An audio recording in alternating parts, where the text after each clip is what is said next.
or here in Ethiopia. አይሾው ስፒድ አዲስ አበባን አናውጣታል።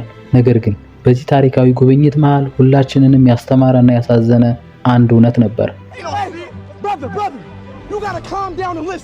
ስፒድን የሚመስለው ኢትዮጵያዊ ወጣት ዝናውንና መልክ አግኝቶ ነበር። ነገር ግን ከስፒድ ጋር ፊት ለፊት ሲገናኙ በመካከላቸው የነበረው የቋንቋ እንቅፋት ያንን ወርቃማ ዕድል ወደ ትልቅ ዓለም አቀፍ ትብብር እንዳይቀይረው ሊያደርገው ይችላል። እንዲሁም ቋንቋ አንድ ሰው በዓለም አቀፍ ደረጃ ትልቅ ተጽዕኖ እንዳይፈጥር እንዴት እንደሚያግደው በተግባር አይተናል። ይህ ለአንዳንዶቻችሁ መዝናኛ ሊሆን ይችላል። ለእኔ ግን ለመላው የኢትዮጵያ ወጣት የተላከ የማንቂያ ደወል ነው። ለመሆኑ ስፒድ በ20 ዓመቱ ይህን ሁሉ ዓለም እንዴት ሊቆጣጠር ቻለ?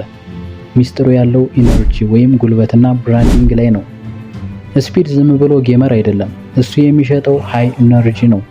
መጮህ፣ መናደዱ እና ለክርስቲያኖ ሮናልዶ ያለው እብድ የሚመስል ፍቅር እንደ ብራንዲንግ ተጠቅሞበታል። የክርስቲያኖ ስም በመጠቀም የሮናልዶን በሚሊዮኖች የሚቆጠሩ ደጋፊዎች ወደ ራሱ መሳብ ችሏል። ይሄ ስማርት ማርኬቲንግ ይባላል።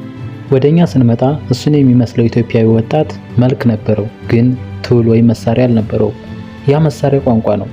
እንግሊዝኛ አሜሪካ ለመሄድ ብቻ ሳይሆን ዓለም አቀፍ እድሎችን ለመክፈት የምንጠቀምበት ቁልፍ ነው።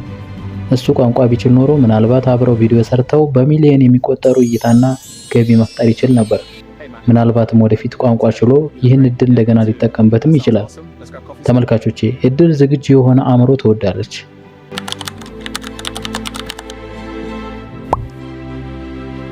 አሁን ባለንበት የቴክኖሎጂ ዘመን እንግሊዝኛ ለመማር ትምህርት ቤት መሄድ አይጠበቅባችሁም።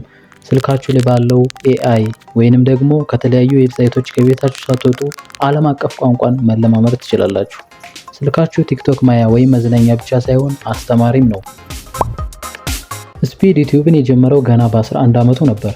ለረጅም ዓመታት ያህል ማንም ሳያየውና ሳይከተለው በከፍተኛ ጥረት ለፍቷል። በዚሁ ባሳለፈው ጊዜ ውስጥ ግን ዝም ብሎ አልተቀመጠም። የቪዲዮ ኤዲቲንግን፣ የዩቲዩብ አልጎሪዝም ሚስጥሮችንና የሰዎችን ስሜት እንዴት መቆጣጠር እንደሚቻል በሚገባ ተምሯል። የዛሬው ስኬቱ የዓመታት ትዕግስትና የዝግጅቱ ውጤት ነው።